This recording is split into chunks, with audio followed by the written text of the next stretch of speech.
let's get into the game of the week. The premiere, the tippy top of the games this week. Ryokai, who do we have playing? All right, our game of the week pick, Div A East, is going to be Team Happy Cloud versus Beast Coast. That's Wednesday at 9 Eastern time. That should be 6 Pacific. I think that's correct. And just before anyone says there's a Division A East bias here, because we have Rio. Yeah, I didn't pick that. And we have our producer, Linehouses in Division A East. This was Key's choice. We heavily rely on him for these kind of deep dive analyses. And I have to agree that this is what's coming up. So as you said, 9 p.m. Eastern, it's going to be right here on the NGS Twitch channel. I believe we're going to have Murda, and if Slexia is still in the chat, I think she's pegged for the co-caster position. So definitely pretty good casting position. I think this game is going to be great. Who do you want to talk about? Do you want to talk about Team Happy Cloud or Beast Coast? Yeah, I'll talk about Team Happy Cloud because I'm a little bit more familiar with them. So we played against them in Season 7. And yeah, as we already mentioned, I think it's the 3rd season, Division A straight. They've been steadily improving. They were like 8th in Season 7. They've moved up to 5th in Season 8. And so they're on an upward trajectory. So they're definitely a team to beat if you want to make your stand saying, you know, we're a top team in Division A. Or in Division A, you got to kind of show that by beating the teams that have been there before and been in the upper half. So definitely a playoff contender. They've got Galaxy Quest and Brett Michaels, who are some of the highest like hero damage as far as stats go in Division A so far. Or that was in Season 8 stats, sorry. Yeah. And then Beast Coast, they were Div B. I don't remember if it was last season or the season before, but they're a team moving up, and they're also trying to make their stand. So, yeah, go ahead and talk about them. So absolutely. So this team, Beast Coast, they're anchored by Monkus and Megamuffin. If you've been a fan of the show and you've tuned in, you'll know the Monka's name. He comes on here often talking about newer heroes, dissecting how they play, how we should think about playing them. Really good friend of the show. So thank you very much to him. But he is really anchoring this team with that hard-hitting analysis. They added a great support player in the offseason in Bernie Burn, who's formerly on Phoenix Rising Diamond, I believe, which was also a Div A team. That was last season. And in Season 8, they recorded 45 kills. Sorry. Okay, so Beast Coast, they have had a domination win over Regen Phoenix, and in that domination, they recorded 45 total kills, which is insane. And you could see at least Bernie Burns stats on the right in front of you right now, having a KDA of 43. Of course, there's only one game or 1 or 2 games being contemplated here, but that's incredible. And Bernie Burns specifically, coming from PR Diamond, had a 96.7% kill participation, which was the highest among all Div A healers last season. And this was most likely bolstered by the fact that they were getting 1.3 kills per game in Season 8, which was also the highest in Div A. So if Bernie Burn can take what they were doing in Season 8 last season, couple that with Monkas and Megamuffin, I think you're going to have a recipe for success. And that's why this week's game of the week is going to be incredible to watch. I really look forward to it. There we go. Any other comments? Well, yeah, just Bernie Burn. I'm familiar with him. I played against him, I think, on my dorm team when I was first starting out playing competitively. He was on Nobo in the past, who was in Heroic. He's been on, I think, Queen's Consorts possibly when they were in Div A and did pretty well. I possibly won. I don't remember exactly. So yeah, he's definitely a very good support player that you should keep your eye out on. As far as how to play support, he's very aggressive too, which is, like you said, kind of unusual for a support player, but he makes it work, and it clearly works pretty well. So, yeah, and I guess he's got Deckard Cain and Abathur played, so that's probably helping his KDA and stuff like that. But all right, guys, we haven't done it in a while, but I'm excited.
Diablo APOC. Leap of faith again by Anduin Vildanslo, and Majid's gonna be able to finish him off. 3 kills, a triple for BFM. And now Diablo being surrounded. Fade falling to 25% health, Condemn, and Diablo's down. That might be the actual play of the game. They find another kill. Apocalypse coming out though. Red team. Oh my god! Red team almost got him. Axon jumping over to get some kills. Oh, Ragnarok getting the concussion mine, knocking him out into the fray. Oh, the definition of unlucky.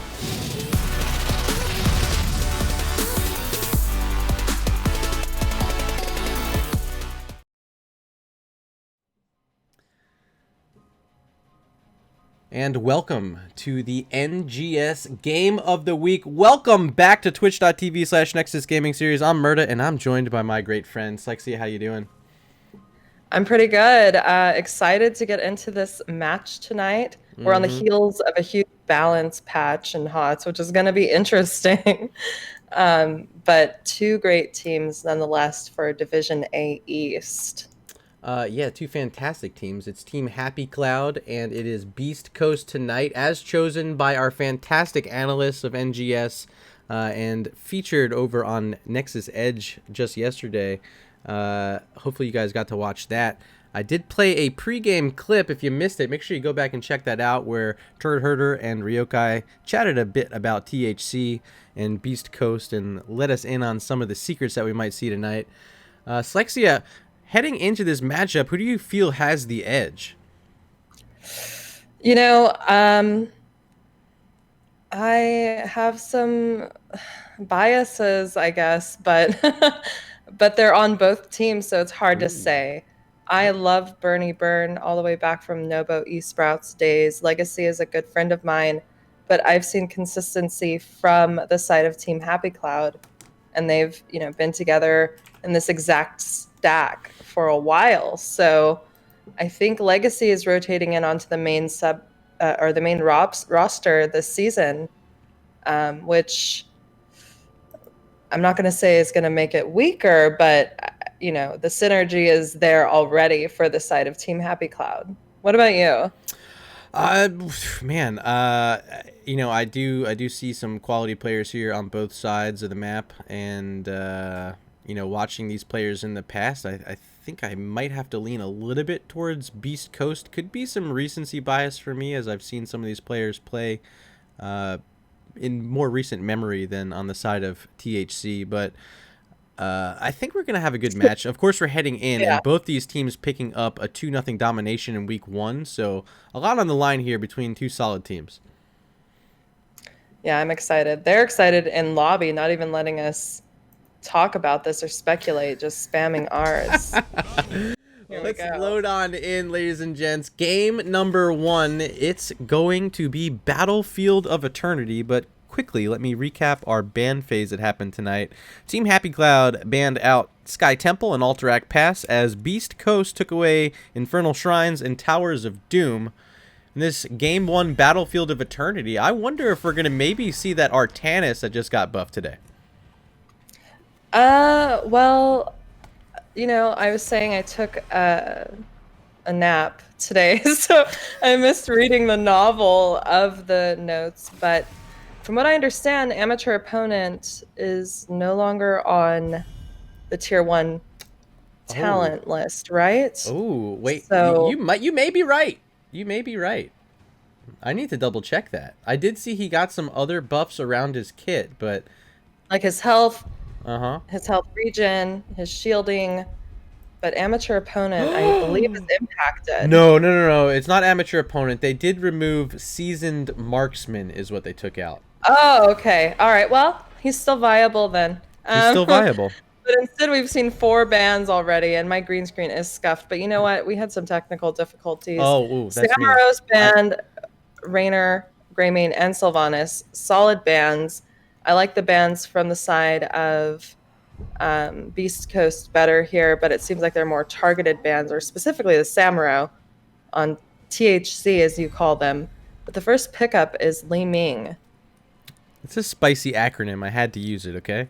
I know, that's why I laughed. I almost put my sunglasses on too, but Here's the Zool pickup. He just got nerfed in this latest patch today, and nerfs all over his kit. The scythes, the swipes, the skeletal prison, everything. So Brett Michaels may be taking a bit of risk here in game number 1. Right, because Zool already wasn't good for this map necessarily. So with a nerfed Zool, it's kind of like, hello, Brett Michaels, did you see there was a balance patch today? Another hero that we didn't see banned out that has been banned out so frequently is that Deathwing. And ooh, Munkus says, my turn, baby. If Munkus doesn't pick it up, I know Legacy was playing it non-stop for a while. And I feel like Deathwing is pretty decent here, being able to basically eclipse a complete immortal area with his body. Really makes it tough for the enemy team. So far in this draft, I'm liking what I'm seeing from Beast Coast. I like the commitment already to the Leeming for Mega Muffin. It shows they want to play that pokey style during the race, and having Deathwing with it, I think, also helps complement the Leeming, able to do a bit of damage with that Molten Flame from a distance, and I'd imagine they're going to pick some more heroes that fit this theme as they take away the Hanzo, which is one of those heroes that can counter it out and poke down a Leeming from a distance, and also pretty good here on BOE. Especially if a Diablo is picked up as a main tank on this map specifically. So curious who we'll see. We're going to have to see someone ranged. I imagine we will not have a complete melee team from the side of Team Happy Cloud, but instead we see Johanna and the Vala making her way through, which is super strong against these Immortals. With Rhaegar, though, you know, his heals are kind of weak in the beginning. So she's really squishy, and Deathwing is crazy, and Leeming has a lot of poke. So I'm wondering if we'll see another support or something. I don't know. It could be possible. Nubrak's going to be the tank selection for Legacy, and indeed we will get to see this brand new Artanis on Battlefield of Eternity. Perfect. All right, who are we going to see from R275 Delta?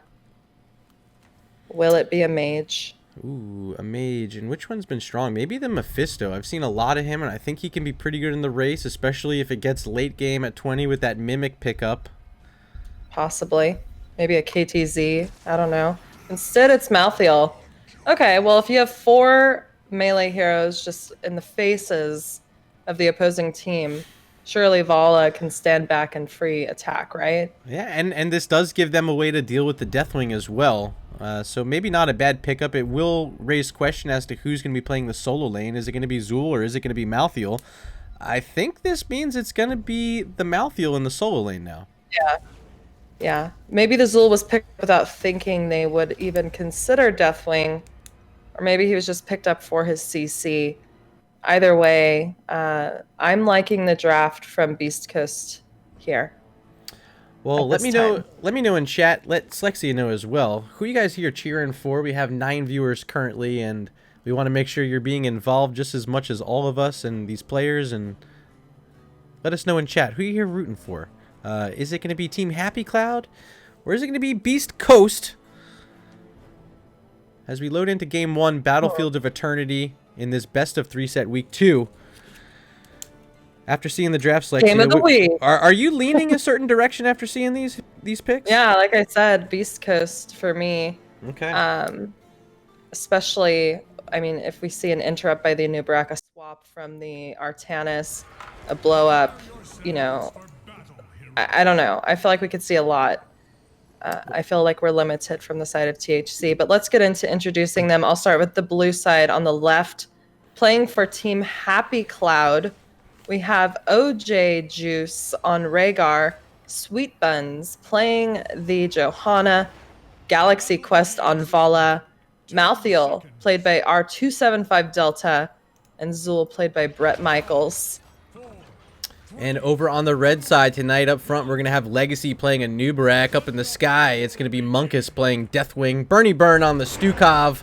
Leeming coming in, played by Mega Muffin. And in the solo lane tonight on this brand new Artanis, it's Secret 333. Ladies and gentlemen, they are Beast Coast. Already we have Beast Coast taking a dominant stance bottom lane as THC decided to come in from mid and rotate down. A couple racing talents picked up, one on each side. We do have the Monster Hunter for Vala, and of course for Artanis, it's not removed, confirmed. Amateur Opponent picked up at level 1.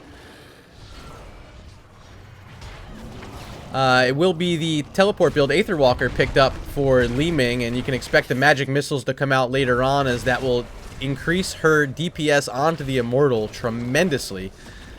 It's definitely a value pick here on BOE. Definitely. Legacy anchoring in this decides to step out into the middle of the action, but the condemns from Johanna strong, and Rhaegar is thirsty. Just jumping and snarling at red team, forcing them to move back just a little bit. Siege camp is where people have their sights set, though. Yeah, and I don't know if Deathwing's going to want to come in already losing one of those armor plates, but looks like Munkus says, I'm not too scared. Here we go. Fun Bun's going to be on the front side, using a Condemn onto a Deathwing. Not going to do much there, as Munkus able to walk right onto the point, along with Legacy and this Anubarak. Bernie Burn's going to need to support him up, though, but you can't heal a Deathwing, so Munkus going to have to play from a distance. But it doesn't matter. Yeah. They move in, they steal it away, Slexia.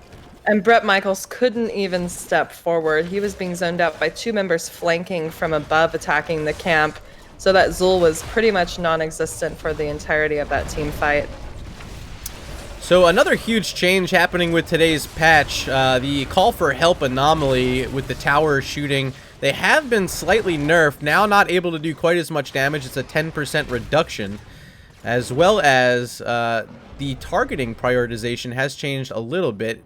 You have to be a defender standing next to the tower and an attacker standing next to the same tower for the tower to shoot you now. So no longer, if Asmodan throws out a general in an opposite lane, like, you're not going to have to worry about tower shooting you on the other side of the map anymore. Right. I think it's a smart change from Blizz.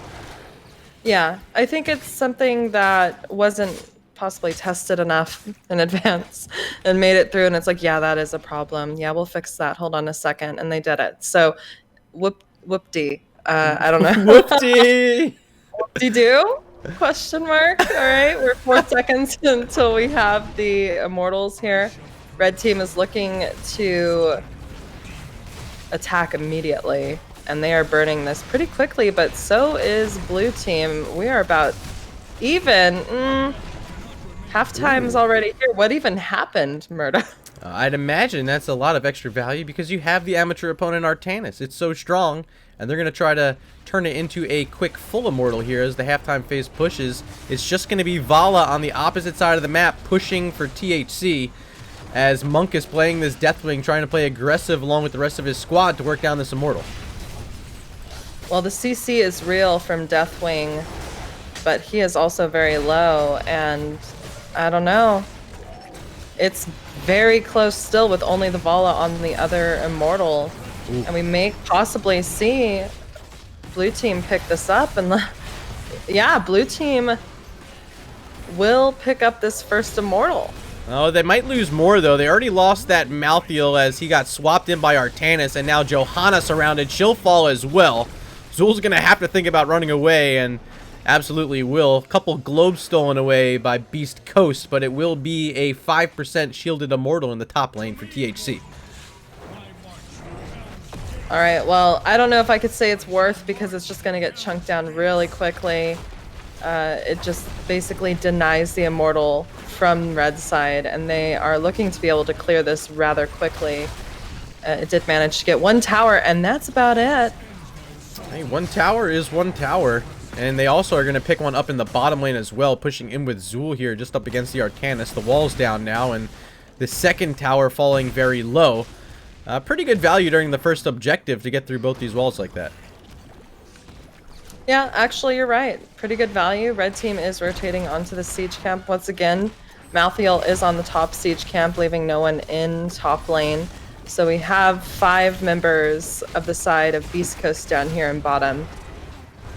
And Malthael, seeing that, thought about making the rotation down, but ends up staying in the top lane along with this Sapper camp that R275 Delta was just able to pick up.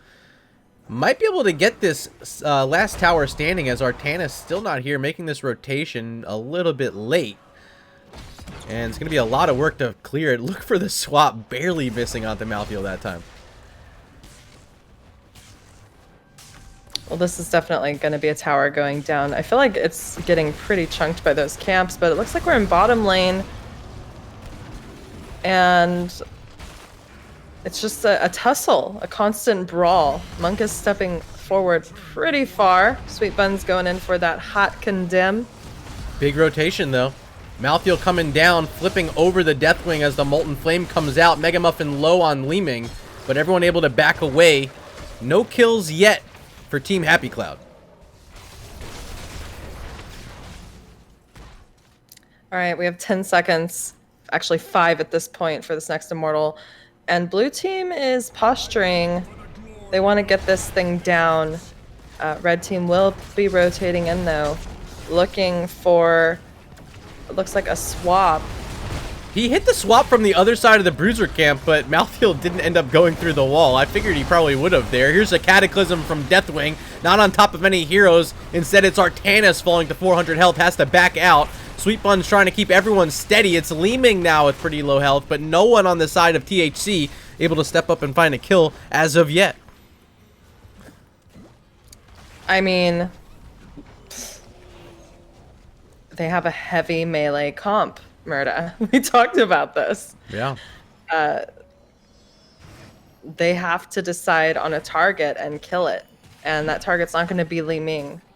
You know what I mean? Yeah, but like, how do you, if you're them, walk past this Deathwing and find these squishy backline targets, the Stukov, the Leeming? Those are the targets that I'd imagine they want to try to kill. They're gonna have to start with a Nubarak, most likely. Okay, you heard it here first, ladies and gents. Look for the Anubarak. Legacy gonna Kill be the the tank. hero. Kill the tank. Kill the tank.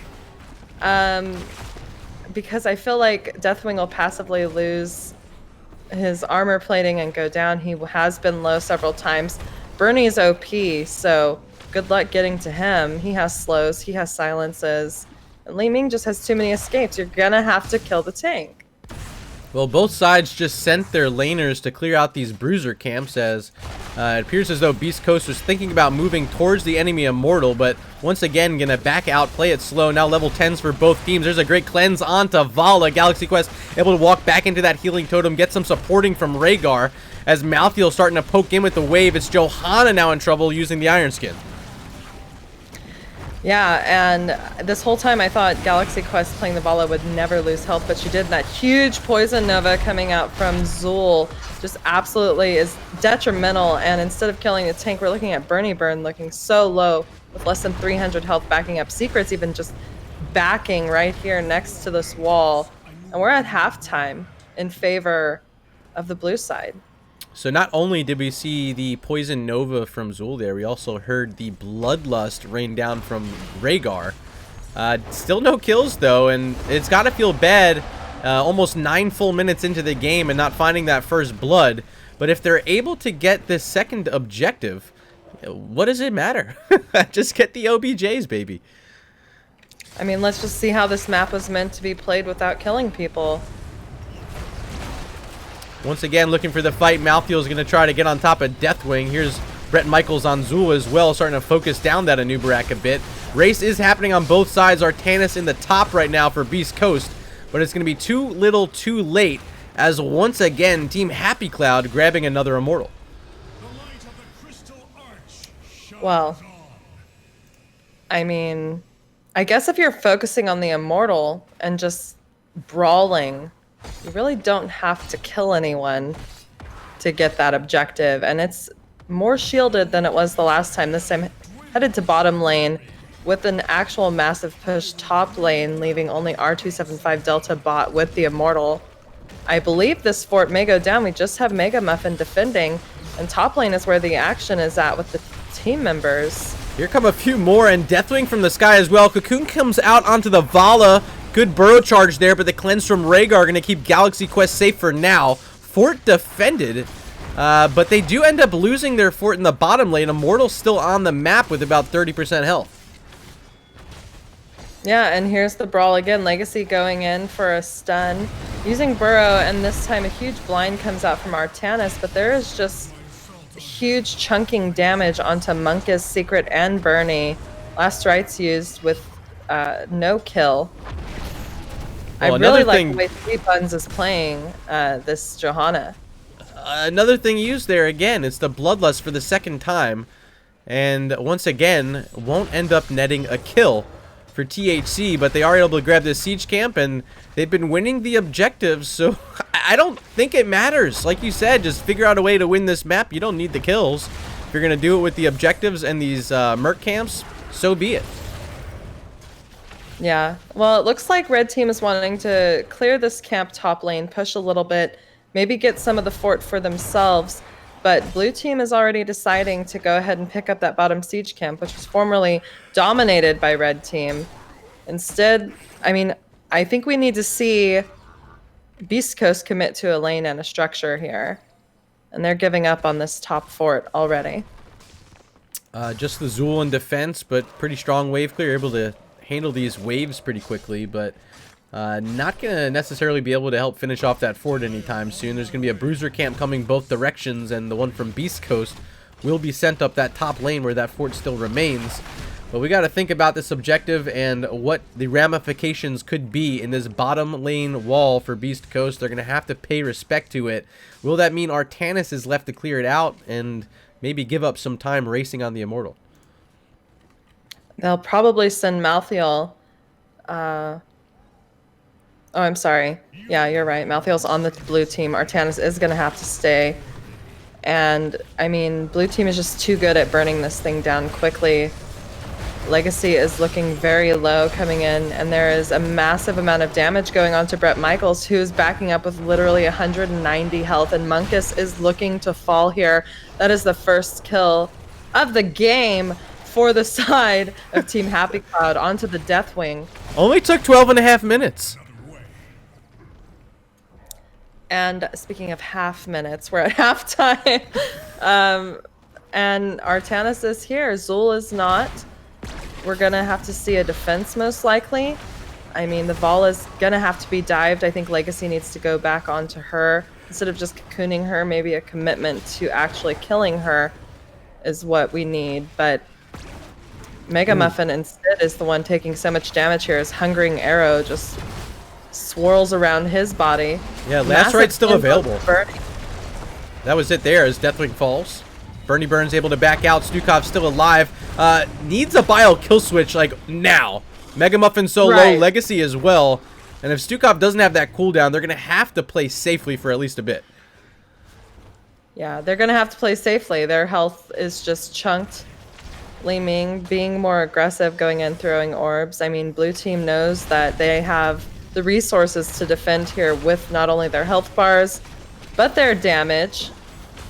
All members of both teams up, and Secret is seeing what he can do, but is instead blinded by the Johanna. And now Brett Michaels and R275 Delta take a dominant stance and going for this Immortal.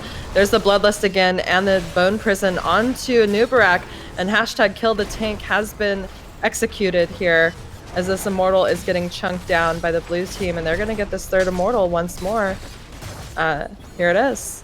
Oh, the scoreboard's starting to tell the story of what we've been witnessing as the kills are now tied up 2-2.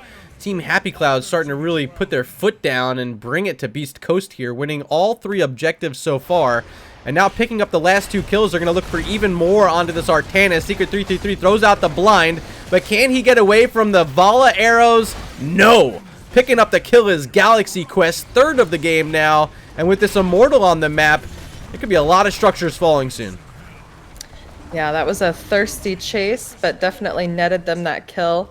And it looks like every single objective, they are choosing to push the opposite lane and send the offlaner into the lane with the Immortal. This is giving them maximum value. And it's really, not saying confusing to Team Beast Coast, but they have to decide where to allocate their resources. Honestly, I feel this is the most optimal way to play this map now because you're getting a lot of pressure. Look how much with that slam. and you're also bringing a very potent sieging comp in this bottom lane with the Vala. I know Malthiel's not the strongest. I actually maybe would have preferred to see them swap the Malthiel and Zul out, and it looks like with Brett Michaels coming down, they might be thinking the same thing, or maybe it's just slam into this keep and get it while they have a few moments with the level 16 talent advantage. Yeah, we definitely need to see Beast Coast get that 16 talent advantage as well before continuing here. There is some experience top lane, and I highly recommend they get that going as the Immortal is going to spawn soon. Their Bruiser camp is also up, but blue team, knowing that they have that talent tier, are looking to be aggressive and possibly take it. Legacy surrounded. There's a skeletal prison, but he's able to burrow charge out, getting that unstoppable frame, and doesn't end up getting locked in by Zul. No one falling there. 16's finally picked up, and the continuation of this Molten Flame build from Deathwing. We'll see if it actually indeed is nerfed, or if Deathwing is still a viable hero. We're kind of yet to find that out, as looking at the kill count, no kills as of yet for Deathwing, just the one death. All right, well, Uh-oh. East Coast is looking for an invade. It's funny to see Deathwing in there. Artenis goes for a swap, doesn't land it. No one was actually on the point in that area. Poison Nova comes out. We've yet to see Bloodlust yet, but Legacy is looking low, and so is Deathwing. Legacy popping beetles out of fear, and Cataclysm not allowing Deathwing to get away. Stukov falls as well. And that is 2 members down for the side of Beast Coast right before we get this next objective phase, with the siege camp pushing in favor of Team Happy Cloud. This is looking a little rough. Yeah, have you seen these Poison Novas from Zul thus far? They've all been on the money, and I can't imagine if at level 20 they end up opting for the upgrade to it. That's going to be nasty. I mean, 5 heroes hit almost every single time from Zul. Lights out so far. Yeah, just devastating. Who am I to naysay an all melee team comp with a Vala in the back? You know what I mean? We're seeing this played out here, just deleting this Immortal already. We're heading to halftime. All members of Beast Coast are up. We are on even talent tiers. This is pretty much their last chance. And the scary part is, it's going to be pushing top lane, and look how low this keep is. It's sitting at like 5% health. It's at so 1689 health. Yeah, that thing's done in one swipe from the Immortal. So if Team Happy Cloud's able to pick up this objective, it's likely going to be game over. All right, we'll have to see. The core still does have the changes, so it will make it a little bit more challenging, but here comes another massive engage with Poison Nova coming out secret, looking so low. Bernie is having to try to live, but cannot actually live, and goes down. Legacy trying to zone for his team. Mega Muffin looking to flank, maybe throw some orbs down, but this is a full-on retreat from the side of Beast Coast, with Legacy going to be the next casualty in the pursuit for this W from the side of Team Happy Cloud. Malthiel's still holding on to that last right, so I was wondering if he's going to be able to catch up with the Deathwing, but didn't quite make it in time, as we see this top keep trying to go down from Zul. But those sights, I told you, they got nerfed, and maybe that nerf was enough not to get the keep on that that Q cast. Oh, nice little skeleton boy. They end up getting it. Nice little skeleton boy. Yeah, well, there's still a well there, okay? Oh, you're which right. definitely needs to tap in order to stay healthy. So there's that. It's still going to be pushing the top lane. Level 20 is now secured. It's not the upgrade to Poison Nova. Instead, it's the Mortal Wound selected by Zul at 20. It's going to be Radiating Faith for Johanna, and a great selection for Vala. It's Far Flight Quiver, which is going to give her more access onto this core right now. All right, well, here's this Immortal. Secret 333 looking at seeing what he can do to that shield before it approaches the core, but it is already at the core. And, you know, the Immortal shield is going down, believe it or not. There's the Bloodlust coming out and just a massive assault. Zul this time put in the cocoon, but his Poison Nova still goes out anyway. It hit the cocoon too, didn't it? Yeah, it really nuts. did. Well, hello, Blizzard? hello? Game over? No way they can save that Immortal. We knew it from the start. Game number 1 handed over to Team Happy Cloud. What a time. All 4 objectives, I believe, going over to THC. And let's take a look at this match summary brought to you by Nexus Gaming Series. Stats haven't quite loaded for me, but Slexia, when they do, I'm gonna need No, my game super crashed. Oh, you super crashed. Okay. Super crashed after that match was over. Thank you, Patch Day. Love to deal with it every time. Well, I guess I'll talk about our MVP of Game 1. Great work from Brett Michaels. Poison Nova value on every single cast and had 3 kills, 0 deaths. My opinion, yeah, good enough for our Game 1 MVP. Congrats, Zool. You got nerfed and you're still OP. Let's take a look at this talent screen. As we did see the Bloodlust and the upgrade at level 20, the Gladiator's War Shout was cast right at the end of the map, and that's a 16-second activation with the Bloodlust. Like, how do you not kill the entire map in 16 seconds? And if you don't do it, you deserve to die. So what? I don't know. It's just the focus, you know. I don't think there was that much of focus on killing until the very end, and then finally we look and we see, okay, Deathwing, Stukov, and Nubrak went down. Those are the easiest targets to kill. But I don't know. Bloodlust is the new hot. It is the new hot. I saw in the patch notes, speaking of hot, Ragnaros, his lava wave, it's become so popular that Blizz even like acknowledged that it's more popular right now and was like, all right, well, we're going to buff Sulfurous Smash. So a lot of cool changes today, and I wasn't expecting it at all, especially the Tracer and Cassia reworks. I didn't see that coming at all. I was playing them yesterday with the new skins. I'm glad I did.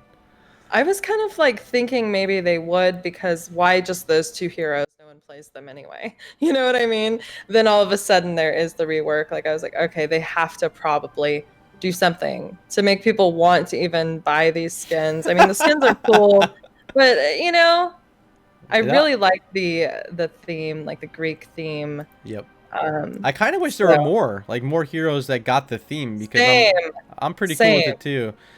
The Cassia skin, and maybe I can show you guys.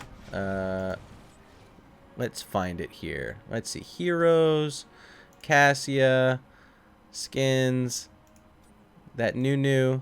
Where is it? New. Here it is. All right, I'm going to show you guys this really quick. Look at this skin. This is the greatest Cassia skin that's ever been created. Absolutely glorious. Well done, Blizzard. I want to say I have to wait for the delay on the stream. So but it's the Cursed Goddess Cassia. It's kind of got some blues and some like magentas. Her hair is white. Her shield is all like speckled. Looking, yeah, colors. It looks like stained glass. Yeah, I love it. I love it. The animations are pretty cool too. So I recommend, if you haven't yet, check those out, and maybe you want to buy them for yourself. I'm jealous of her tan. Clearly, she doesn't have to deal with quarantine. Oh my god, savage. Super tan, you know? Let me... Oh, you got it. Okay. We are in our next lobby. Looks like it will be Dragonshire, chosen by Team Happy Cloud. Opting for first pick here is Beast Coast.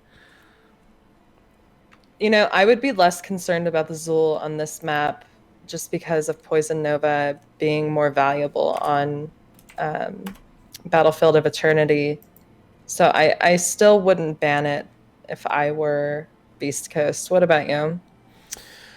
Well, I'm not certain. Maybe I still would ban it. After seeing how it was played there, I mean, Brett Michaels looked solid. He didn't die. He's a sturdy hero, and every single time they took a team fight, their health bars are at 50%.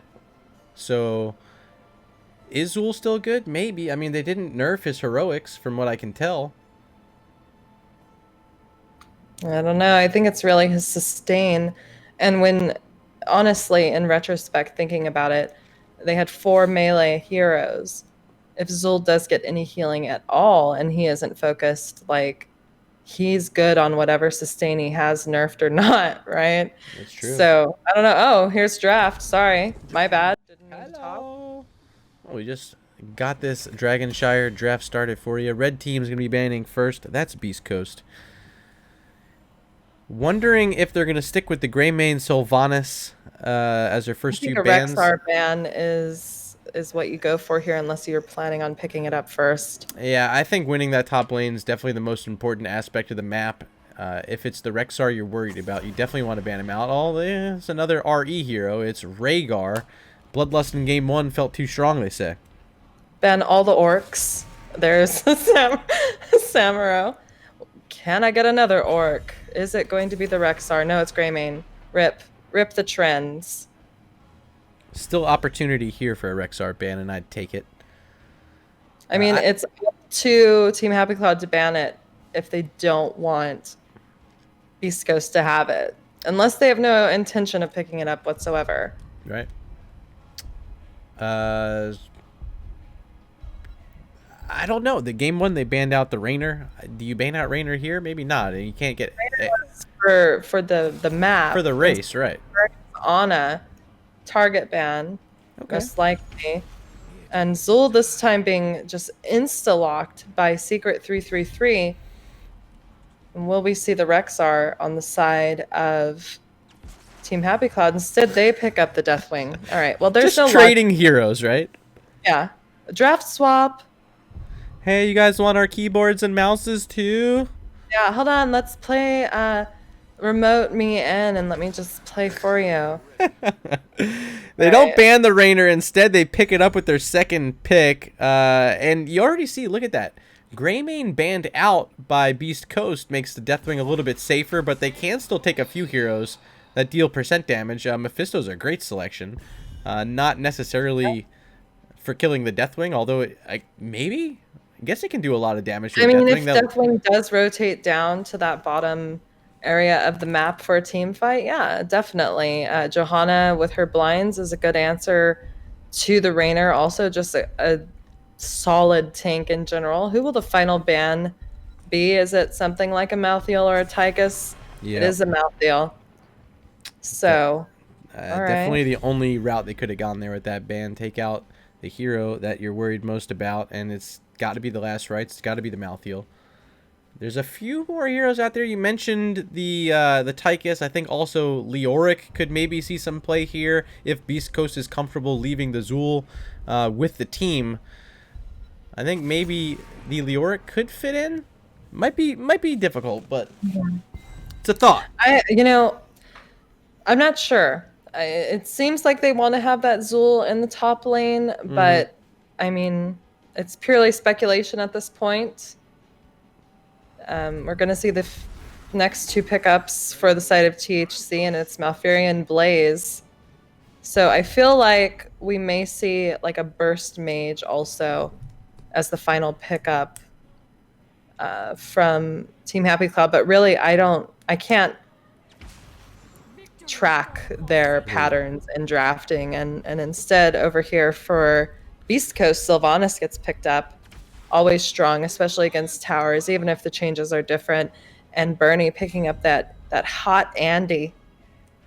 Andy got a little change today too. I think his Chastise has a longer route now.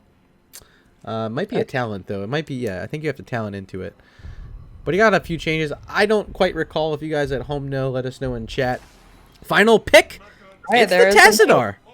Not quite a burst mage. I mean, he's like sort of bursty, but he sort of has some sustain with the pools. And I'd like to see what he can do. From what I understand, his E got buffed a little bit today. But like I said, I barely read over the notes. Like, we're talking baseline knowledge, and some of these are guesses. So if we see a Blaze Stun followed up by a Tassadar wall, we could just see some blow up potential regardless of a burst mage or not. People are locked in place for quite some time. So I'm curious to see how that comp plays out. But I can't even speculate after game one. I don't even want to look like a fool. Why don't you let us know in chat who you think has the better draft and who will take this W? As we are on game 2 in a best of 3, if THC takes it, then we're done tonight. If we want to go to a game 3, we better have some faith in Beast Coast. So I am reading the patch notes now. Shockray got an increase on the slow from 25% to 30%. Force Wall cooldown reduction from 21 seconds to 18 seconds. And Resonance Beam, the slow amount, is increased from 10 to 15%. So quite a few changes, as well as some talent changes too for this Tassadar. Yeah, let's see how it plays out as we get into introducing these teams. Let me zoom out so I can read their names better. OJ Juice we have playing the Rainer on the blue side, as well as Sweet Buns on the Deathwing. Brett Michaels playing that Blaze Galaxy Quest on Tassadar, and R275 Delta on Malfurion. This is Team Happy Cloud. Ooh, and I do see some Happy Clouds being sported there at the mid lane. Here on the red side, though, we got Mega Muffin on Sylvanas, Bernie Burn playing the Anduin, Legacies on Johanna, Secret 333 playing the Zool, and Monkus, last but not least, playing the Mephisto. Make some noise for Beast Coast.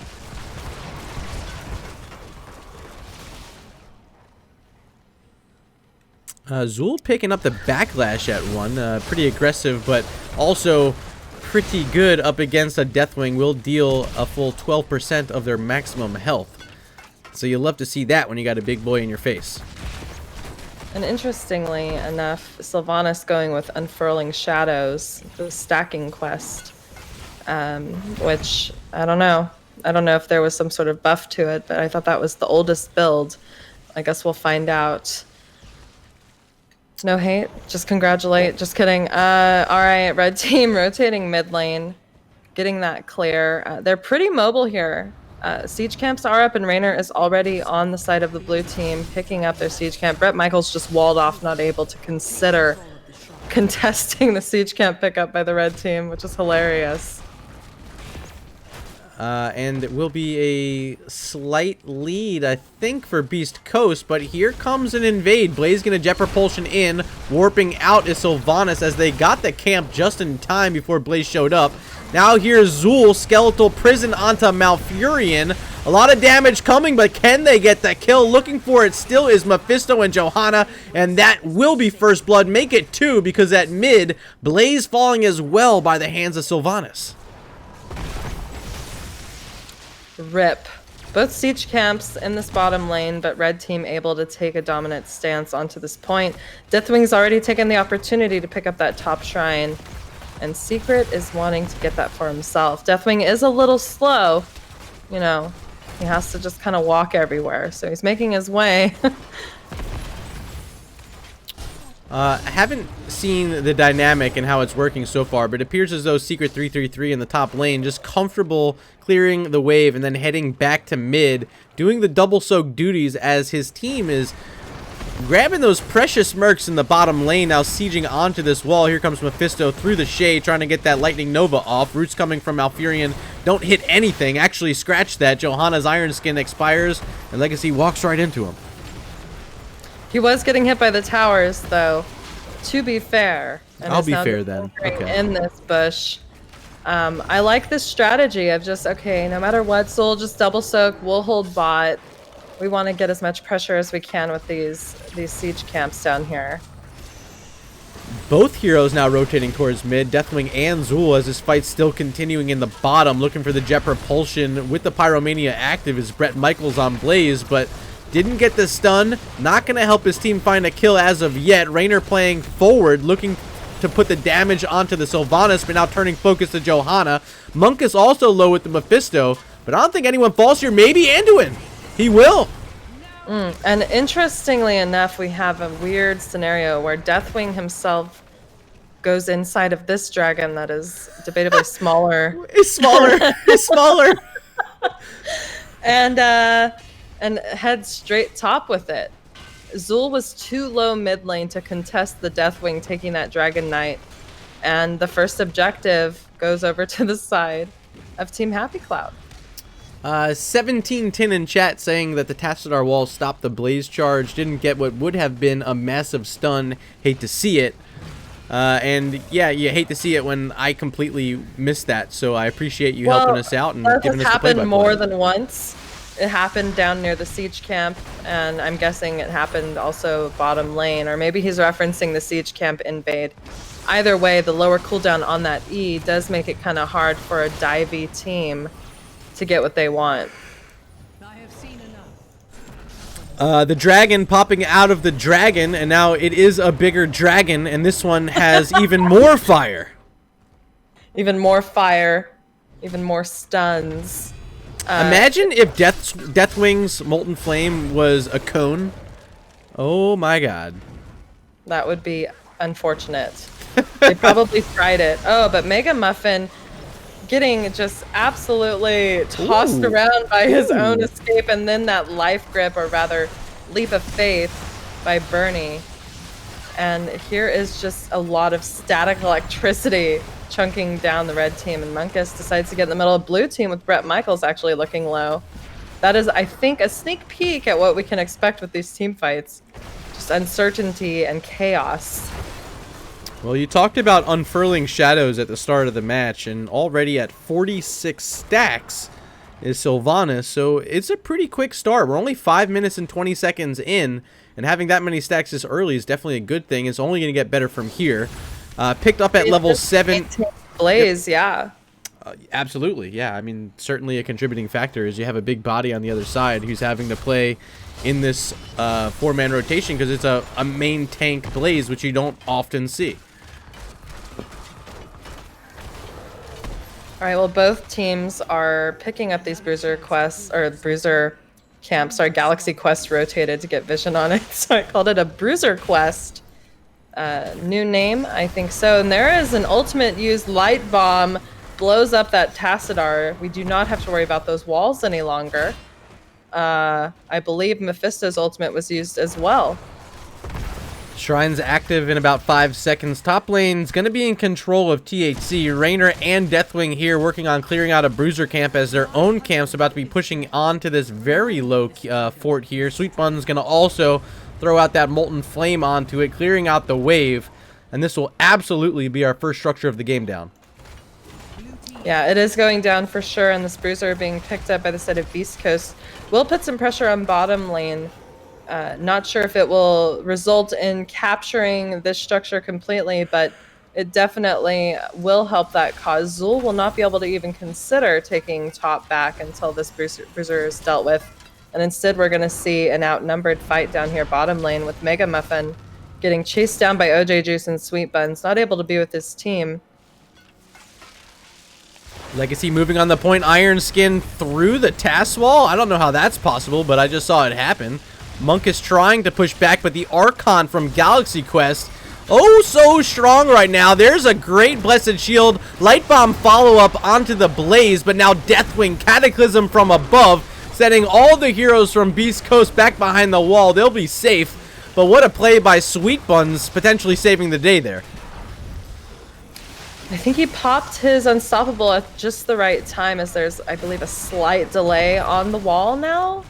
It could have just been like luck, or it could have been calculated, but we do see the Bone Prison onto Bret Michaels with those Sylvanas stacks, as well as Wailing Arrow coming out, chunking him down with Munkus finishing the job, and that is Blaze dead in bottom lane as red team decides to take over this point once more.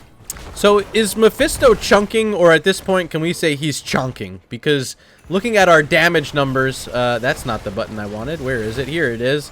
Look at Mephisto, 22,000 already, and Sylvanas even better. We mentioned those unfurling shadow stacks. They're getting high. Now 66 already. I think that Mephisto has this like wild chaotic damage that happens with his electric hula hoop, you know, his Q like goes in a straight line. And I don't know, I think it would be chunking, not chunking. Okay, good. Good stun that time from Blaze. Here's the light bomb just to slow it down, but the bunker is deployed. Bret Michaels avoiding the stun, getting back to the team where Tranquility was popped by Malfurion, making sure everyone's at full strength. But for Beast Coast, they just had to use some well taps, and it doesn't appear as though Johanna had hers available, but now Sylvanas from the top, working on OJ Juice. Raynor's so low, 200 health, gonna be able to walk away as Munkus tries to chase it down, will whip with that skeletal missile. But they do kill the Blaze. 5th kill of the game now for Beast Coast. Yeah, Sylvanas is putting in work onto Blaze. He is basically non-existent in these team fights if Sylvanas is able to get a hold of him. Red team is holding firm on this bottom lane, and Mega Muffin, having this fort disabled, continues to attack, but does need to back up. It's a pretty strong push for the side of the red team, but this fort is still not even that close to dying, and they were able to capture both of the siege camps. Blue team is just doing an excellent job at their defense, regardless of Blaze dying. That was too much aggression from Raynor. You don't have a tank. You have no business trying to walk onto that shrine. Mistakes were made. Here's a good stun, though, from Blaze. Turns of Hate going to come out to try to slow it down, but I don't think it worked. Pyromania was active, and Brett Michaels was able to walk away that time, but the Blessed Shield from Johanna and even more damage from Monkus. Oh, boy. All right, maybe they'll get this fort now. All right, maybe this is their time. There are the skeletal mages coming out with the Wailing Arrow from Sylvanas and a jailer or bone prison from Zul. Secures the kill onto Tassadar. And now we're seeing a shift here in power as Beast Coast is taking a pretty dominant stance. The higher these death timers, the longer it's going to be before Blaze can get back, and that allows the backline to die. Sweet Buns was mid, having to just back up because he's outnumbered. And Zul's looking to get the top shrine so that Beast Coast can get this second objective, first one for them this game. Well, this game is certainly looking a lot different than game number 1, where THC was able to win pretty easily, getting all the objectives. There's Monkus barely able to I don't know how Deathwing missed that. What was that? It was just like a millisecond, I swear. A millimeter and a millisecond was the difference maker there, allowing Monkus to hop inside this DK, their first objective of the game, and their first objective of the entire evening, as every single other one has gone over to THC tonight. They're going to be working on a keep wall here. Oh, it's got to feel great. Towers will be targeting onto this Sylvanas for a second as the Dragon Knight's trying to get through the wall with some of these flame breaths. Do they get a keep here? I don't think that's going to be the case, Slexia. No, the Dragon Knight's getting chunked down, but with Raynor getting punted, they, have maybe like a second more than they would have to attack the keep, and instead Secret is just caught. Light Bomb is put onto him, but to no avail. Blaze goes down once more. Sorry, Mega Muffin's there. That's why Blaze will continue to die. And Monkus is kind of overstaying here. Ooh. Missing the stun from Deathwing, but Sweet Buns is not done. This is a 4v4, and this is definitely favoring the side of Team Happy Cloud because Red Team is very low on health. Mega Muffin can't even participate. Archon even being popped in hopes of getting a kill, but they make it out safely. Wow. I think Mephisto might be the best hero in the game right now. That's a bold statement, and I know it is.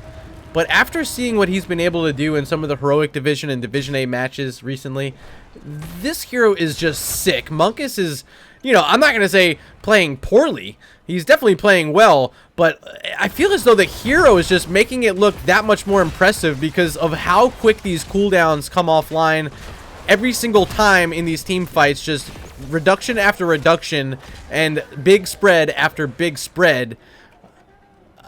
I don't know how you deal with this Mephisto. I mean, he's so slippery, slips through your fingers, and it's like, do you want to deal with the Mephisto with all of the CDR? Hold on a second, there is a huge fight. Monkus getting caught out, and I think we're going to see how to deal with Mephisto. No, we are not, but we do see Blessed Shield and a turnaround from Red Team with 2 members flanking in. R275 Delta looking awfully low, going down at the hands of Zul with some help from Sylvanas, but Secret has to back out of this fight, taking so much damage. The pursuit is real, Murda. What is happening here? Oh, well, now with 2 down, support's out, and actually used Tranquility before going down was Malfurion. Won't have it when he respawns. Shrines are active right now. Top lane, Bruiser Camp pushing currently for Beast Coast as they're going to move the Mephisto and Sylvanas up to that top lane. Zul also now coming back from base. This should be their second straight objective. And with the bottom lane already worked down a bit, maybe they end up getting the first keep of the game. I'd love to see them work down this mid structure first. Monkus is going to have that idea and try to do what he can. Right. Yeah, I think they could possibly consider even taking it top as they have a bruiser pushing still. Would be an easy forward. It would make things a lot easier for Zul if this game continues to go on. Just have that top lane opened up. I think middle is free, but if they want to end this out, they can definitely continue going for that keep. No harm in getting a keep down if you can. You know? Yeah, this is exactly what I would have done. Get that mid fort down, rotate to this bottom keep, make the play happen here, and force your way to get the first keep of the game with this Dragon Knight. It's a 14-minute DK, so it's pretty strong. Not as strong as we're going to see later on, of course, but should be plenty to get through this health bar on the keep as they start to work it down now. Disabled from the Sylvanas. It's literally not doing anything to them, and that is the first keep of the game. The Dragon Knight is still at 30% health. Pretty good play. The bunker was the keep. I was like, wait, I thought the keep died. Look at this other dragon, though. This other dragon's waiting to Cataclysm on this backline. You hate to see it.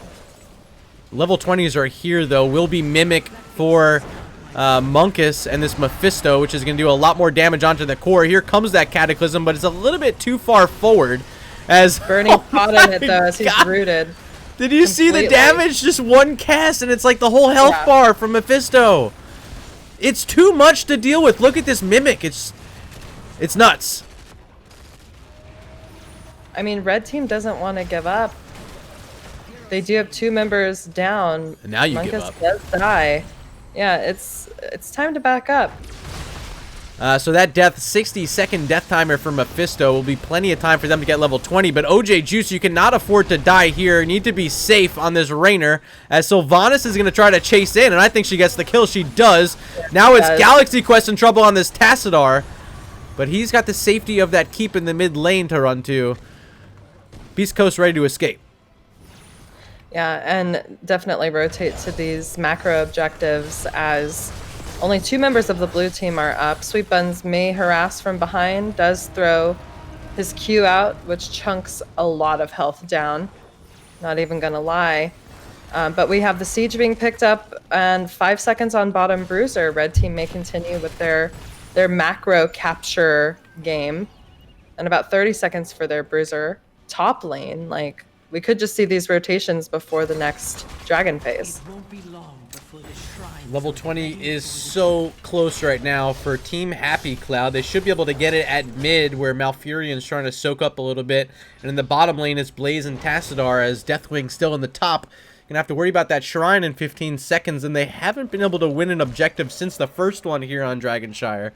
How do you change that around at this point in the game? You don't have any of your outer structures up except the top lane, but there's no well there, so really hard to sustain, really hard to find the fight you want in the middle of the map. You have to play this turtle style and hope for a core defense.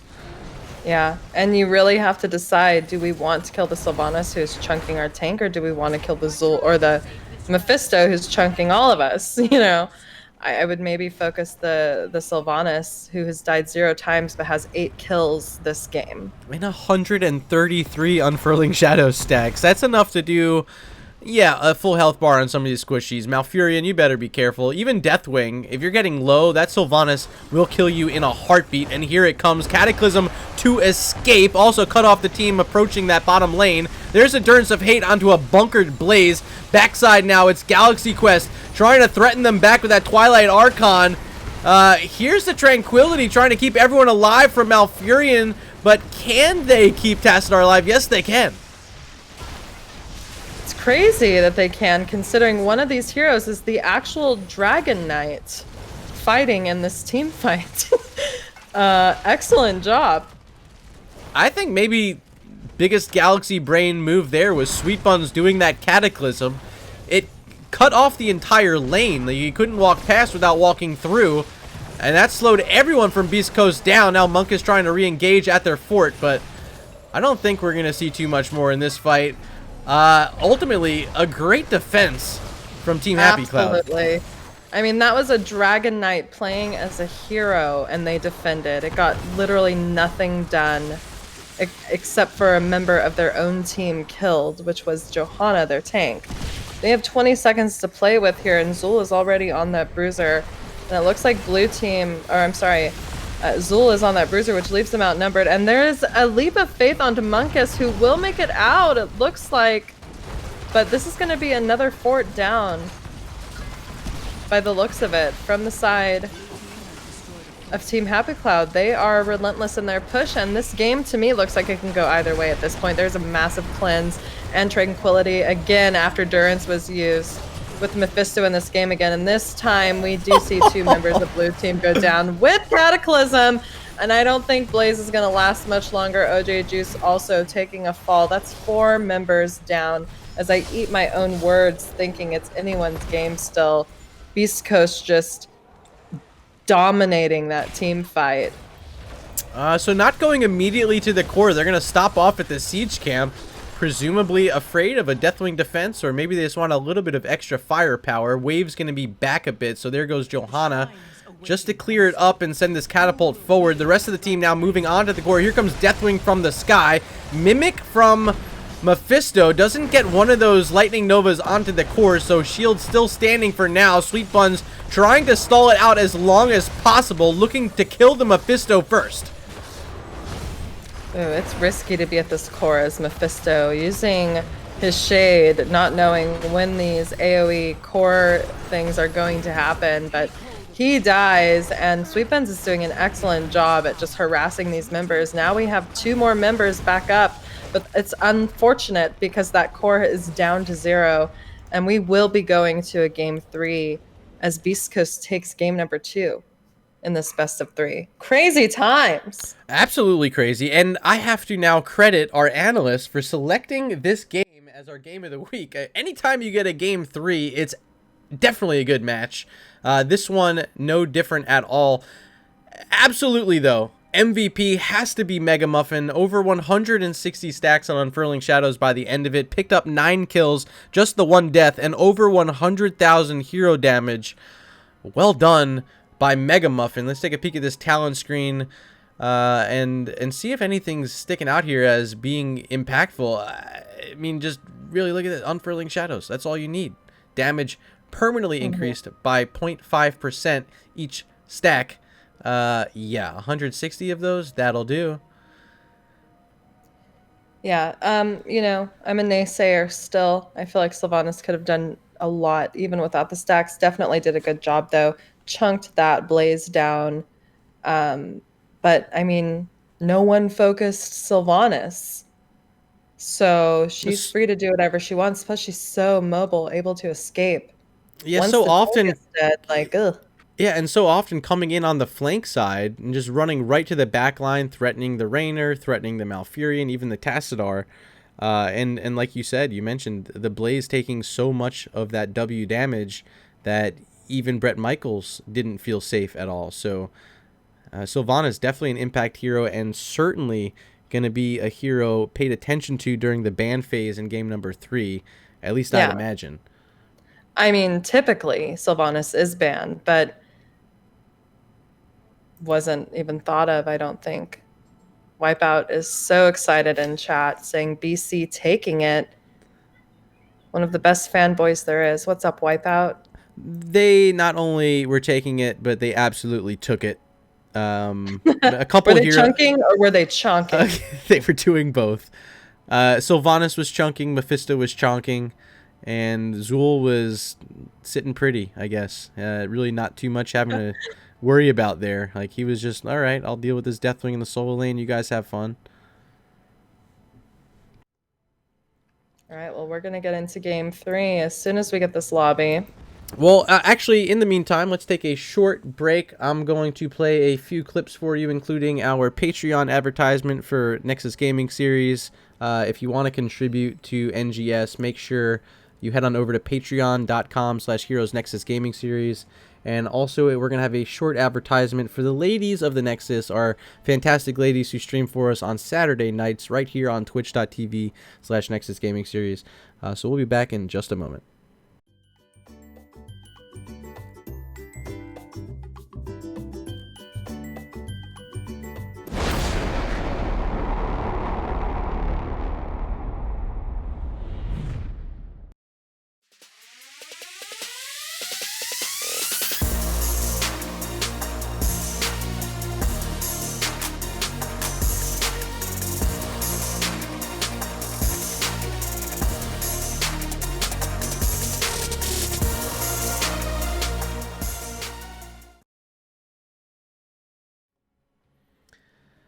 And welcome back to the stream. We're currently sitting in our lobby, waiting on a few more players. Actually, gonna have to ask them to swap sides. Looks like they trying to change on us here. Swap sides, please? Question mark? We both type it, but I don't put a question mark. It's a dominant statement. Oh yeah, and you had a capital S in swap. Much more proper than mine. I still spelled please PLZ. Well, Let's be perfect. real. It's the only way to spell please. Right. We're on a time crunch here. We want to get into this game. A lot of matches actually going on tonight. If you want to follow even more action, if you're not aware, just new this season, credit Wraithling, our fantastic web developer, for implementing a feature that allows you to catch all the action live now. Head on over to nexusgamingseries.org, and whenever there's a live match, there's going to be a live drop down that shows all those streams, gives you instant access. Actually, you can play them live in your browser right there, watch multiple games at the same time even. So if you're looking for more action, head on over to nexusgamingseries.org and click around and have some fun. Click around and have some fun. So let's talk about the map we're going to as we wait for the final member to get into this lobby. We're looking at Volskaya Foundry for Game 3, and I'm excited for it, but I'm going to say this.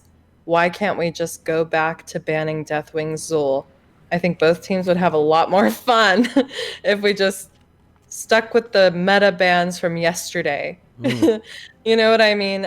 Because Poison Nova picked up from Team Happy Cloud would be devastating here, and Deathwing picked up from Beast Coast would be devastating here. So just ban them out. Let's see what happens. Let's be smart about it.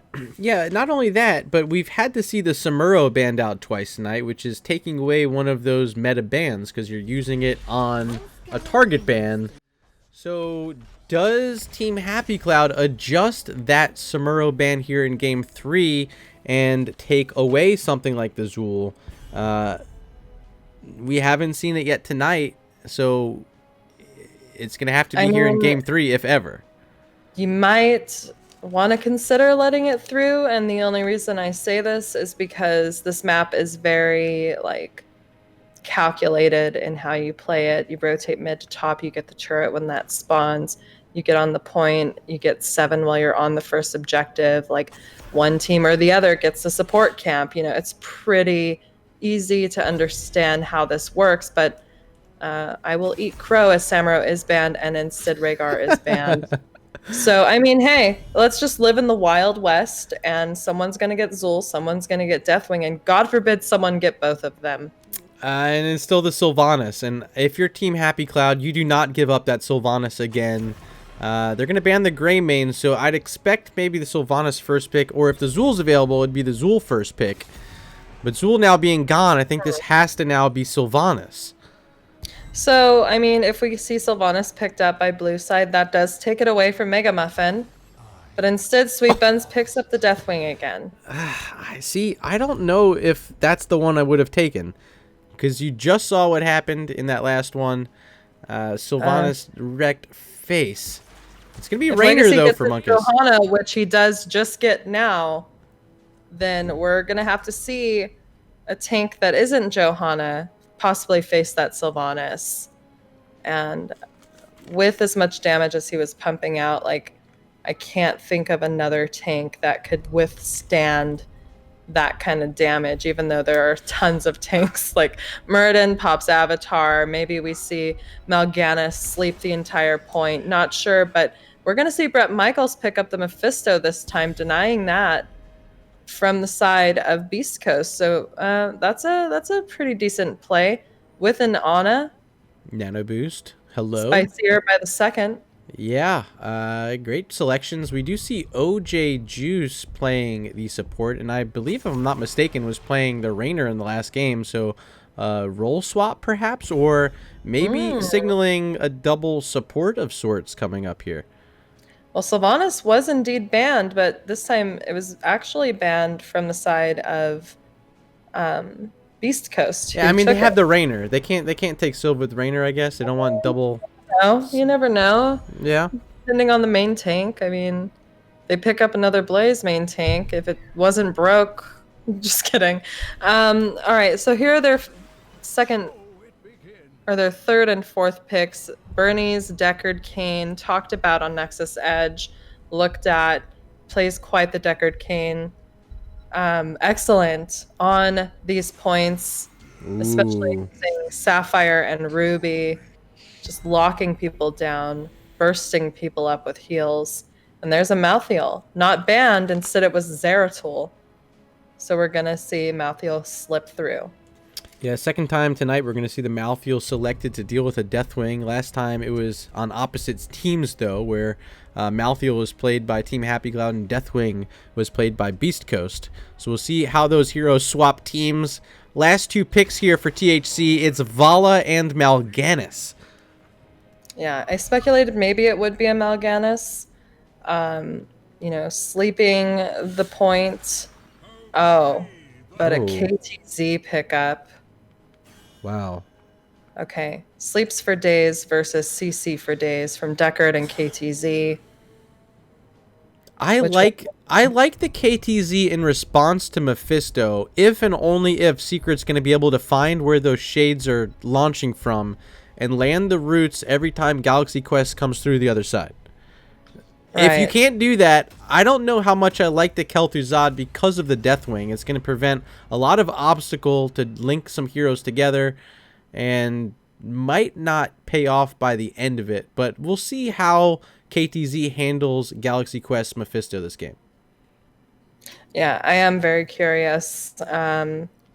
Both teams have the potential to hold strong on this point. Mephisto is just going to be able to do some wild damage with Deathwing also doing a lot. So there's quite the burden on Deckard here, and having a heavy CC comp against a Deathwing kind of gives you the opportunity only to CC 4 members. So let's see what we're going to see in this game 3, in this best of 3. On the blue side, playing for Team Happy Cloud, we have OJ Juice on Vala, R275 Delta playing Ana, Brett Michaels on the Mal'Ganis, Galaxy Quest playing Mephisto, and Sweet Buns on Deathwing. And over here on the red side, Secret 333 going to be playing the KTZ, Legacy on Johanna, Bernie Byrne playing his Deckard Cain, Monkus on the Rainer, and in the solo lane, it's Mega Muffin on that super fast on a Pale Horse Malthael. Ladies and gentlemen, once again, they are Beast Coast. All right. Blue team is just chilling. Poking down that tower a little bit with one of those Q casts from Kel'Thuzad. Haven't seen a Kel'Thuzad yet in Season 9, so excited as always to see new heroes. But I don't feel as though Kel'Thuzad stepped up into the meta nearly as much as Mephisto has. Brett Michaels now in trouble top lane. There's the root cast. Won't connect because the Fell Claw's in the right direction. Mal'Ganis going to be able to escape. Yeah. Still a lot of damage put out onto him. And, you know, he's maybe not in the meta because he is a niche hero that requires like a one-trick type player to play him. But, I mean, you can't really step up when you get chunked down. And that is exactly what was happening to that KTZ. But both teams are still wanting to fight. And Brett Michaels is not even concerned with the fact that he has literally barely any health. But more concerning is Mega Muffin at 90 health having to back up. Port Camp was at 50%. I can't believe they didn't finish it off. I mean, you pushed away Beast Coast, Team Happy Cloud. That camp was yours to grab, and you essentially just gave it up. Yeah, I don't know. Maybe they're more concerned with just taking this turret camp as they are rotating over here. Monkus, the only one here to defend with Secret, rotating in, but just so much damage. And there's a sleep, followed by a sleep, and the first to go down will be the KTZ. Now this turret camp is theirs for sure, right? A lot of sleeping, something I'm rather jealous of right now. A long day for me, but I'm like still tired, yawning over here, like, oh, what nap? Anyway. I didn't even recognize the fact that they do have access to two different sleeps with the Ana and the Mal'Ganis, so I'm sure they were thinking that during the draft, and I absolutely missed it, so congrats to you guys for being smarter than me.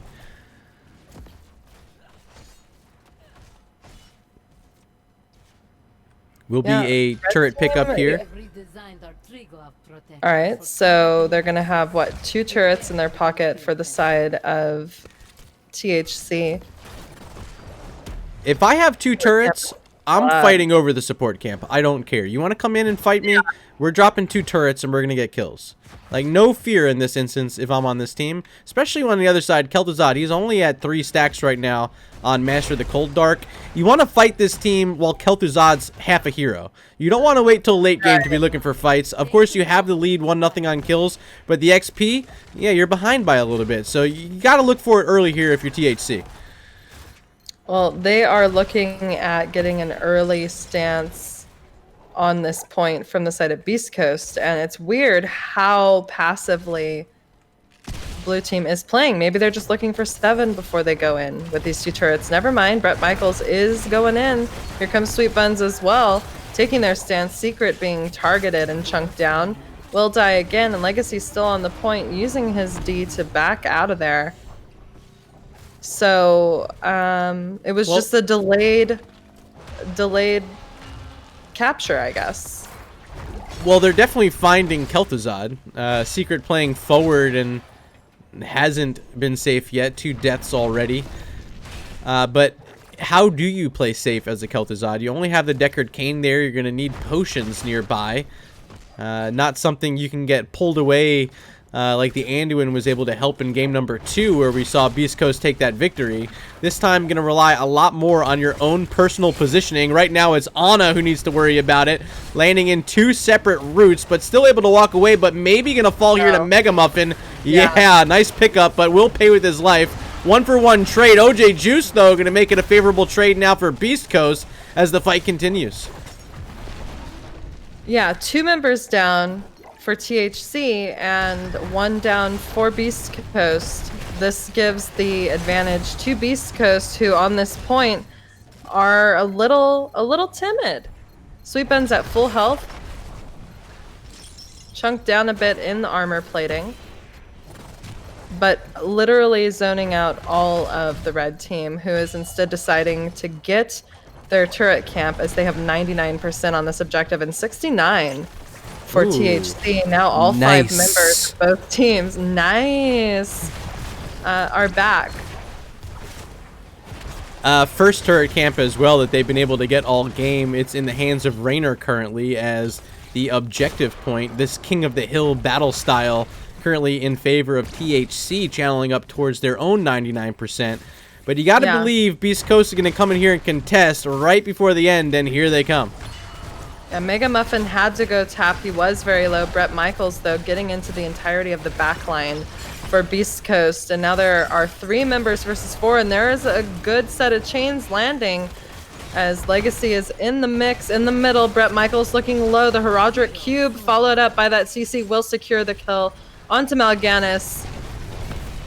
And what happened to that chain? Secret had the first chain on Mephisto, but I didn't see the second one go off. That might have been able to be a kill, but didn't end up getting it. It's just the Mal'Ganis dead for now as they're continuing to fight. Gonna need, the Malthiel to work on this Deathwing, or maybe not. Ana falls. That should be it. Yeah. I mean, honestly, Deckard Cain's abilities are not only zoning out the members of THC, but capturing them as well. And I'm already sniffing it out that he's my MVP just based on how he's playing at this point. Hyperion cast top lane by Raynor, hopped in and out, or out and in, I suppose, of this Protector. And they're going to get this top fort. Not a defense at all. A very late rotation from THC. And this Protector is still having 62% of its health bar and 30 seconds remaining. It's going to be a mid fort wall as well. Yeah, THC had to get their 10s. They have them now. And they're looking at this fight. Deathwing rotating up from a flank position or possibly just harassing Mega Muffin. Yep, that's what he's doing. Just the harassment. And that's something too, and why they're behind is I've noticed that Sweet Buns has been with the team a lot fighting, not really picking up the soak, while Mega Muffin has been down, catching a wave, coming back. And here we go in this fight. Johanna barely escaping, did have the Iron Skin, and now rooted in front of those towers was Mal'Ganis, but had enough armor. Look at that, 75% permanently active right now. It's going to make it tough to kill that Mal'Ganis sometimes.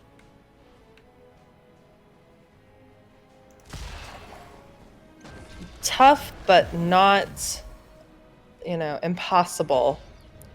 It all depends on how this plays out. I do like how Beast Coast is playing here, but also these team fights are getting more and more oppressive from the side of Team Happy Cloud. So it's still anyone's game. A little bit, you know, further up in experience, we see Beast Coast, who did manage to get the support camp, but Sweet Buns on that Deathwing wanted to come in anyway. Did they get it? Yeah, they did, and they instantly dropped it. So why bother? Perfect. Calculated then. I mean, I guess they do get a little bit of XP for getting the camp. There's a spray right in the face from Mephisto. Yeah, he's throwing shade. No pun intended. Oh, pun was intended. I'm sorry. Okay, my bad. There is the root from the chains, followed up with the CC from Deckard Cain, as well as the ultimate from KTZ, and Bret Michaels is still alive. And now look at the back line. Here comes Malthiel trying to finish off Vala. The Last Rites does not finish her off, so won't have it available to kill a Deathwing. They do get Mal'Ganis down, but I don't think they get more from here. They will be able to walk onto Control Point B when it activates, but we haven't even heard it called yet. So rotations are going to have to happen towards mid, and maybe they get another fort out of it. We're gonna have to see Sweet Buns get out of these team fights and soak, and we're gonna need to see safer plays from THC if they want to stay in this game. Experience is super important for talent tiers on the objective points, and if you don't have those talents, you don't really have a chance.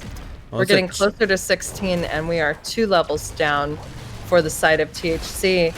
And now Beast Coast is able to just assault this bottom fort for free. And we're approaching that point in the game now where Kel'Thuzad is going to be fully stacked. 26 on Master of the Cold Dark right now, looking for more in this fight. But here comes the Cataclysm from Sweet Buns, a little bit offline. And everyone from Beast Coast is going to be safe. So long cooldown spent by Sweet Buns to no avail, as Malthiel in the top able to clear up that siege camp and keep this wave pushed up onto the towers of THC. Yeah, well, they do have level 13 now for THC, but with Sweet Buns leaving bottom lane, already Beast Coast has picked up their turret and has this toy in their pocket as they rotate up. Turret is available for Beast Coast. They've opted not to capture it. And now, instead, they are the ones that will be defending this point. Yeah, Johanna 18,000 miles away, finally making it here as Deathwing goes up in the sky. Should be plenty of room here for Beast Coast to move on to this point as Deathwing is just now falling. Looking for that what's it called? Cataclysm? Carrion Swarm. I couldn't think of it. I knew it started with a C. I'm sorry. Nice Hyperion, though, from Raynor. Last Rites onto Vala. Does net the kill this time for Mega Muffin. Looking for more now onto Mal'Ganis. Bret Michaels is low. And with all this percent damage come from Malthiel and no fort behind him, that could spell trouble for Mal'Ganis. And Vala, trying to back in the uppermost corner of the map, gets deleted. I'm sorry. I missed it, so my bad. Yeah, she was caught on the treadmills, got up into the corner, and was trying to back, and just was found and deleted. It was a whole funny thing. But what's happening on this turret camp with Mega Muffin and 3 members of THC? He's gonna need to find the biotic emitter here, I think. There's the sleep. They do steal the camp and the turret. Bernie Burn in the slow from Deathwing. Drops the biotic emitter. Still safe for now. Does drink a potion with a shield added in on top. So Bernie Burn lives. and it is level 16 to 14. This is like almost a 2.5 level lead at this point for Beast Coast. Yeah. After losing game 1, Slexia, how good have they been looking ever since? I mean, game 2 was all in their favor, and now it's 7 to 3 in this big XP lead. Beast Coast on their way to win this set in reverse sweep fashion. Yeah, like I'm saying though, like we have to see focus on experience from the side of THC, or else they will just get outscaled and outplayed. And that is what's happening. They're down 2 forts. They have a siege camp pushing top and now have a Triglav going down bottom to finish off their final fort. We're looking at like end game strats already from the side of Beast Coast, because these Triglavs only get more powerful. Absolutely. And not only the Triglav, but Kel'Thuzad now just 1 stack away from being complete on Master of the Cold Dark. And I'd imagine that's going to happen right after he pops out of this Triglav Protector. Here's the Hyperion again from Raynor trying to push through the wall. Sweep Bun's below 50% health. Losing that armor plating going to make it a lot easier to kill the dragon right now. So he's got to move back. And it's one of your main sources of defense here, along with the Mephisto. So with Deathwing gone, will it mean they get this keep down? Doesn't appear to be the case. That's okay. They don't necessarily have to. They do have 16s, though. Blue side does not. They can back up and take this fight, but I doubt we will see THC chase them, as Deathwing is just already top clearing that. What this means is that we see a possible blow up onto this Mal'Ganis. It does not happen, but could have. Just kidding, it couldn't have. This turret is up, and Red team is just deciding to continue with the macro plays, the experience soaking, holding it down from talent tier advantage after talent tier advantage. 2.5 levels, Slexia. 2.5 now. It's getting bigger. It's getting bigger. It's getting wider. It's getting stronger. And they're absolutely going to have level 20 before the next objective. There's no doubt in my mind about that. But THC, 0% chance at level 20 by time control point C is active. So if you're Beast Coast, you're just not fighting here. This is perfect. Perfect. Absolutely perfect for THC, finding kills when they had no business to be finding any at all. It's a triple kill right off the bat. They're going to lose their Ana. But who the heck cares? I mean, you got the 3. Maybe I would have just backed out immediately after finding those 3 and just take the map objectives. But what a misplay that time from Beast Coast, out on the map for no reason at all, and end up paying with 3 of their heroes' lives. Yeah, that Durance was absolutely devastating with the follow-up. It's just showing, you know, why we need to see Beast Coast continue just getting their experience lead, because once we saw that fight, it was too much. And holy crap. You're like, they shouldn't be fighting here, and then there it was. A Mega Muffin, ooh, barely slept by that Night Rush. Could have been trouble for Mal'Ganis again. That was an aggressive play by Mega Muffin. I got my camera on him right now. But down heroes and fighting up against a Deathwing, a Mal'Ganis, and I believe Valo was there too. Like, what? Not scared at all. Didn't end up falling. Yeah. So credit to Mega Muffin for being aggressive and saving the support camp. And now with the level 20s, they do grab it. And they are going to pick up their siege as well. This bottom keep is at half health. They could possibly rotate down there as they send the siege camp top. They could take fights. They could find a pick. Depends on who's showing and where they end up. Legacy checking bushes with his shield. Down here. Sorry, there are sirens. Ooh, I hear that. They're going to force bottom lane. They want the keep before the objective. A lot of heroes here. Just the Malthael not present right now. There's the Hyperion from Raynor. And I think the Hyperion might even be enough on its own. Yeah, looks like it. First keep of the game down. Malthael posturing to pick up control point C, as blue team is still level 18.5. Red team comfortably in 20. Picking up another turret camp, just all the toys. Well, they caught up a little bit, but like I said, no chance at level 20 before control point C. They're going to have to get crafty now, looking for some picks. Oh, this could be the one. does have his unstoppable during that stun from Deathwing. Here comes the Cataclysm right on top of that Durance. But Kel'Thuzad will be the first to fall and immediately respawning, trying to get back on the map. Vala is going to fall on the opposite side. It's Brett Michaels and the Mal'Ganis falling next as Mega Muffin going ham, still not falling. God. Finally goes down from the tip, the very tip of that blast from Deathwing. He was hanging on by an actual thread, and it was just a lucky Q from Deathwing. But that is 4 members dead on the side of THC, and this looks like a core call for Beast Coast. GGC in the playoffs, I guess. Here goes Beast Coast trying to complete the reverse sweep here in Game 3. They're sending all 5 heroes to the core as those power gloves are going to be coming out. I don't think that Ana's going to save the day, but our 275 Delta is going to try to do it. Mega Muffin getting the last kill of the game. Oh my god. Make At it what 6 cost? for him. Negative 30 armor from that middle keep. And that's it. The reverse sweep is complete. Beast Coast walking away with the 2-1 victory over Team Happy Cloud. Crazy times in the Nexus today. Murda, crazy times. I mean, escaping with the skin of your teeth. I mean, that was it right there. Barely able to last there at the end. I thought maybe it was getting to the point where THC was going to start coming back, but ultimately level 20s were too much to handle. Who's your Game 3 MVP in this one, Slexia? I mean, it was Deckard Cain. It was Bernie Burn from the start. His Herodric cubes and his CC from his E, we're just talking letters today, okay, were too much.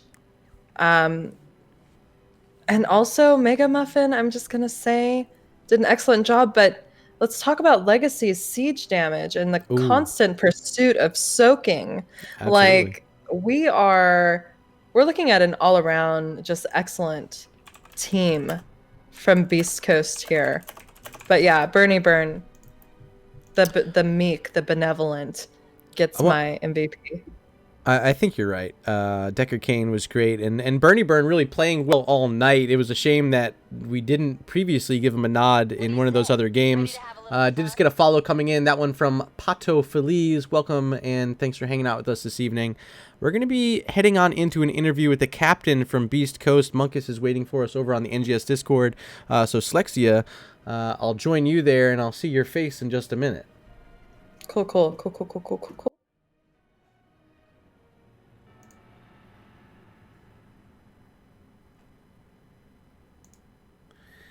And now we are joined by the captain of Beast Coast. Welcome to the stream, Monkus. How's the team feeling after that reverse sweep? We're feeling pretty great right now. Our spirits are high. I'd imagine so. Game 1, I don't want to say sloppy, but I mean, you guys kind of got handled around on BOE, but it all changed around in games 2 and 3. Anything you want to say about Game 1 that you recognized as being a downfall that you were able to correct moving into those second 2 games? Oh, a number of things. Don't take Deathwing and a Mage. Don't let the other team get Johanna, Rhaegar, and Zool. Make sure to have better race on BOE. Like, we failed in every one of those, and they took Game 1 easy. Well, how did that new Artanis feel for you guys? Do you feel as though it was a bit stronger? I know Amateur Opponent didn't really get messed with, and that's really why you want him on BOE, but did the rest of the kit feel accentuated at all with this latest round of buffs? Really, we took him because he's strong into a Bloodlust comp with the Disengaged Blind and the Amateur Opponent, like you said. We weren't, like, we talked about the changes a little bit, but again, like you said, that's not why you take him on BOE. You take him for the race. Okay. All right. Slexia, anything about Game 1 that you wanted to talk about specifically? No, not really. I just thought it was so crazy how it was such like a stalemate in kills, right? And then I don't know. I really have nothing to say about Game 1 other than I'm happy to see you guys come back with that reverse sweep because that was looking great. Game 2, though, it was Dragonshire. It started changing around. You guys take away the Zool, you take away the Johanna, and then that Mephisto that you played was lights out. Let's talk a bit about the Mephisto.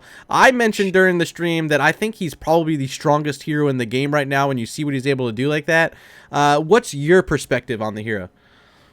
I mean, I've been trying to convert my team to the Church of Mephisto for months and months. I was playing Mephisto like way back when, and everybody seems to have copied my build for Mephisto. So I feel like it's been a long time coming that suddenly, people are like, oh no, Mephisto's first pick, first ban material. And so, yeah, and I'm happy with how my Mephisto performs. I think I had a couple of really nice endurances in that game that I was very proud of. Yeah, definitely. But, not only that, but the damage you put out in the fights, the cooldown reduction, it's just too much to handle for so many teams, especially when you have that big boy Deathwing on the other side, right? It's just like, all right, Yeah. my Lightning Nova is going to hit you permanently. Well, and I have to say that, like, a lot of it came down to the fact that we were able to rotate our offlane a lot more effectively. The changes to Deathwing were actually pretty significant. With you wouldn't think by just looking at it, but because they changed Skyfall to no longer give the cooldown reduction, you have to either take a quicker rotation or a quicker heal. And because of that, it allowed our Zool to get into team fights and get into that flanking position easier than the Deathwing. Slexia, anything game 2 you want to mention? Oh, just excellent job. It was devastating. You did play a little risky, but it paid off. And I'm still a naysayer on Sylvanas stacks against other builds, but who am I to complain when Blaze was deleted every time he tried to fight? You know what I mean? Yeah, I talked a lot of... Yeah, he was going W build that game. I think it was 166 stacks by the end of it. I don't know if you saw that. But Mega Muffin was sick. Even that game 3, like, he's not afraid to fight this guy, and you can tell that he's an impact player for Beast Coast. Yeah. I don't tend to look at my own team's talent choices because, Interesting. well, generally I know what they're picking. Usually Mega goes to the Q build because that's the same thing I go, but like the W build is what you take when you really want to scale. And that game went to the late game, so W build is the better choice. Absolutely. Game 3, we move on into Volskaya Foundry, another NGS favorite map. And this is the first time of the evening we finally saw the Zool banned out, and it was by you guys. How do you think the Zool taken out of the map changed the dynamic? Which heroes were able to walk into the meta, or into, this match's meta, I suppose, with the Zool being removed with that ban? Well, the real thing is that Zool just is able to accomplish so much. He's able to accomplish the map pressure. He has damage.